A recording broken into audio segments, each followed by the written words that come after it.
I signed a contract to marry a billionaire for 1 year. No feelings. No complications. Just business. But on our wedding night, he whispered 3 words that weren't in the contract. And everything changed. Hey everyone! Before we dive into today's story, if you're enjoying these romance stories, don't forget to hit that like button and subscribe to the channel so you never miss a new story. And I would love to know, where in the world are you watching from? Drop your city or country in the comments below. Now, let's get into this incredible love story. I stared at the contract in my hands, my heart pounding. 1 year of marriage. 12 months of pretending to be in love. All for a sum of money that would save my mother's life. Across the mahogany desk sat Alexander Hartwell, the youngest billionaire in New York City, and her boss for the past 3 years.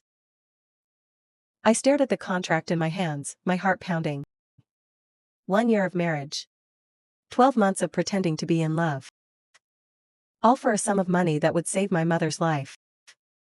Across the mahogany desk sat Alexander Hartwell, the youngest billionaire in New York City, and my boss for the past 3 years. This is insane, I whispered, my fingers trembling. Alexander leaned back in his leather chair, his steel gray eyes never leaving mine. Insane? Perhaps. But it's also the solution to both our problems. He was right, of course. He always was. His grandfather's will had one condition for Alexander to inherit the Hartwell Hotel empire: marriage before his 30th birthday. He had 6 months left. And me? My mother's cancer treatments weren't covered by insurance. The experimental therapy that could save her life cost $300,000. A sum I could never earn as an executive assistant, no matter how many hours I worked. Let me be clear, Alexander said, sliding the contract across the desk. This is a business arrangement. We'll maintain separate bedrooms. Public appearances only when necessary. After 1 year and 1 day, we filed for divorce. You get your money, I get my inheritance. Clean. Simple. Professional. I read through the pages. The terms were crystal clear: no emotional attachment. No physical intimacy unless required for public appearances. Complete discretion. I looked up at the man I had worked beside for 3 years.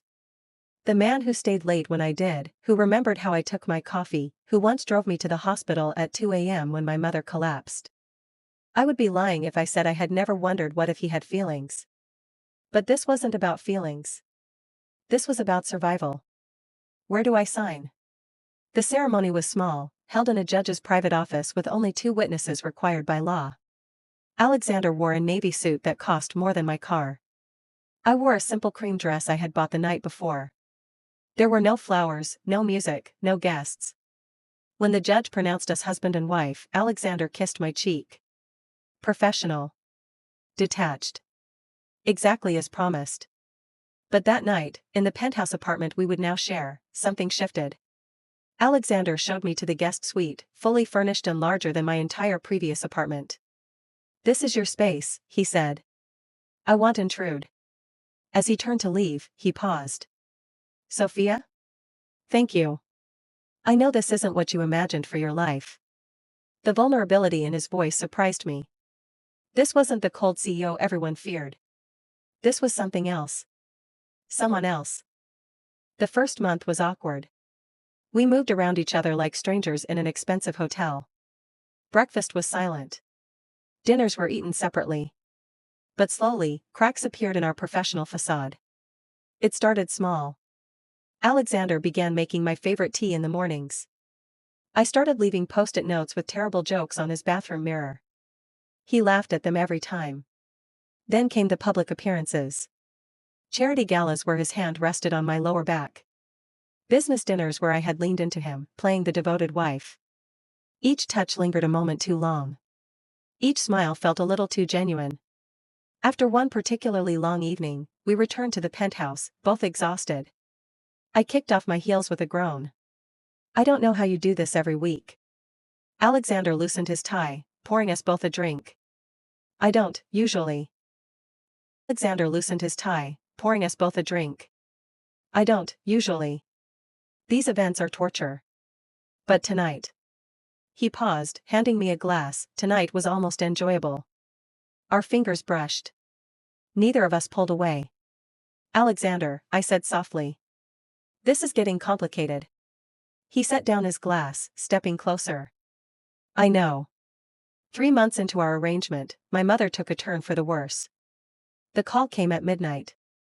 Alexander found me in the kitchen, sobbing into my hands, my phone on the counter. He didn't ask questions. He simply pulled me into his arms and held me while I shattered. I've got you, he whispered. We'll get through this. At the hospital, Alexander didn't leave my side. He held my hand through every doctor's update. Bought me coffee I didn't drink. Made phone calls to ensure my mother got the best care possible. When visiting hours ended, we sat in his car in the parking garage. Why are you being so kind? I asked, my voice hoarse from crying. Alexander turned to me, and for the first time, I saw past the billionaire facade to the man beneath. Because somewhere between the contract and this moment, you stopped being an employee. You stopped being a convenient solution. He reached out, tucking a strand of hair behind my ear. You became the person I can't stop thinking about. My breath caught. The contract says, forget the contract, Alexander said roughly. Tell me you don't feel this too. Tell me every morning when I see you isn't the best part of my day. Tell me you don't lean into my touch at those galas because you want to, not because you have to. I couldn't. Because it was all true. Our first real kiss happened against his car in that hospital parking garage, desperate and honest and completely unauthorized by any contract. When we pulled apart, both breathing hard, I laughed through my tears. We're terrible at business arrangements. Alexander smiled, the real smile I rarely saw. The worst. My mother's treatment worked. As she recovered, Alexander and I stopped pretending. We had dinner together every night. I fell asleep watching movies on the couch. Woke up tangled in each other's arms. The separate bedrooms became a formality we no longer observed. But the contract still loomed. With 2 months remaining, Alexander's grandfather passed away peacefully. The inheritance was secure. We could end this now, with both parties getting what we originally wanted. I had my money. Alexander had his empire. The contract had served its purpose. Then on what should have been our last day of marriage, I woke alone. Alexander's side of the bed was cold. I found him in his study, the divorce papers already drawn up, and signed on his desk. I had my lawyer prepare these, he said quietly, not looking at me. Per our agreement. My heart cracked. I see. But I can't sign them. Alexander finally met my eyes. I know this started as a transaction. I know we had terms and conditions and exit clauses. But somewhere between your terrible jokes and your mother's recovery and every single morning I get to wake up next to you, I fell in love with my fake wife. He crossed to me, taking my hands. I'm not asking you to stay because of a contract. I'm asking you to stay because I can't imagine my life without you in it. Marry me again, Sophia. For real this time. No lawyers, no conditions, just us. I was crying again, but this time from joy. You're an idiot, I laughed. We're already married. Then marry me again anyway, Alexander insisted, pulling me close. Every day for the rest of our lives if that's what it takes. We renewed our vows 6 months later, in a real ceremony this time. With flowers and music and everyone we loved. I wore a dress Alexander had designed specifically for me. When the officiant asked if Alexander took me as his wife, he said, I already did, but yes, absolutely, forever. And when he kissed me, there was nothing professional about it at all. The contract that brought us together was framed on our bedroom wall, a reminder that sometimes the best love stories start with the worst ideas. Thanks for watching.